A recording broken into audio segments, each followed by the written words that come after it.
In an office shows Joe King is himself sitting at a desk smoking, and Norm Macdonald is himself sitting across the desk smoking. King: so, Normie, what do you think about the idea of making the cold opens more episodic? Macdonald: episodic? What do you mean? King: I mean, instead of always having a sketch in the cold open, we could just have it be something like this. You and me shooting the shit in my office. Macdonald: you really think that could work? King: well, sure, we can make it Seinfeldy. Macdonald: Seinfeldy? King: yeah, you know, we'll talk about the little things, like paper clips. Macdonald: paper clips? King: yeah, you know, can't you see Jerry saying something like, what's the deal with paper clips? They're the only thing that doesn't get bent out of shape, they're bent into shape. Macdonald: King: well, whatever. The point is that we don't always have to do a sketch every episode. We can always just talk. Speaking of which, what'd you think of that episode we did recently, Lauren Again Christians? Macdonald: it was all right. King: just all right? Macdonald shrugs. King: well, I was trying to get Lauren's attention with the title. No word yet, however. Have you tried haunting him? Macdonald: I try haunting Lauren all the time, you know. He can't hear me, though. King: well, the title did get somebody's attention, albeit negative attention. Steve Martin. Macdonald: Steve Martin? Really? King: yep, I tweeted the Lauren Again Christians episode to Steve on Twitter. Macdonald: it's X now, dagnabbit. Not Twitter, but X. King: whatever. Anyway, I tweeted him the episode, and guess what he did? Macdonald: what? King: he blocked me.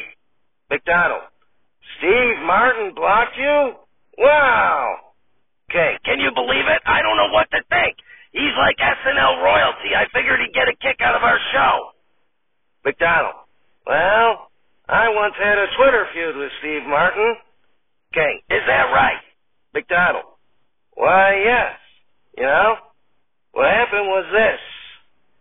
In 2011, Steve tweeted something and I misunderstood it.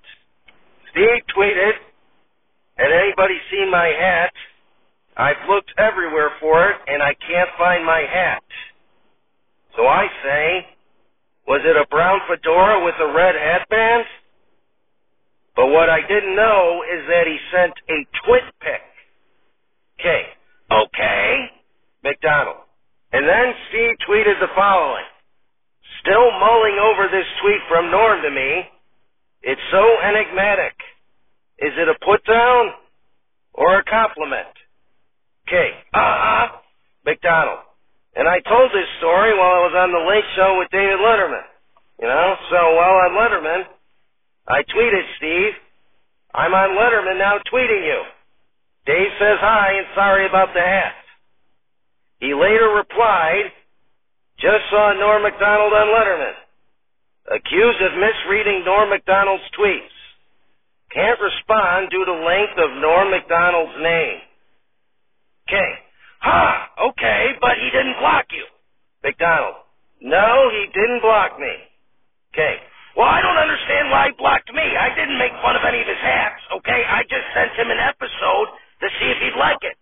Macdonald: and you got your answer. King: well, why is this show so unlikable, okay? We are honoring the dead, for Christ's sake, as well as honoring SNL. It's a win-win. If someone else came up with the idea for this show, audio-only SNL spoof starring SNL's dead performers with a new dead host each week, I'd be all in. I don't get it. Macdonald: my advice is this, you know. Just keep doing the same thing over and over and over again and expect the results to change. King: isn't that the definition of insanity? Macdonald: it sure is, you crazy bastard. And dead from the earth, we're not alive. It's Saturday Night Alive, starring John Belushi, Chris Farley, Phil Hartman, Jan Hooks, Norm Macdonald, Gilda Radner, Donnie Travis, and with many other special deceased contributors. Musical guest, DJ Casper, and your host, Rosaline Carter. Everybody, Rosaline Carter. Applause, applause, applause. Shows Carter on stage who says, "Thank you, thank you. I served as the First Lady of the United States from 1977 to 1981 as the wife of President Jimmy Carter. During my husband's presidency, it's been said that I was his equal partner in the White House as I attended cabinet meetings, testified to Congress, and served as U.S. envoy to Latin America and elsewhere. Long an advocate for improved mental health services, I was instrumental in passage of the Mental Health Systems Act of 1980, which called for federal support for such programs. In 1982, Jimmy and I formed the Carter Center, an Atlanta-based nonprofit dedicated to a range of international and domestic issues, from improving global health to monitoring democratic elections to negotiating peace agreements.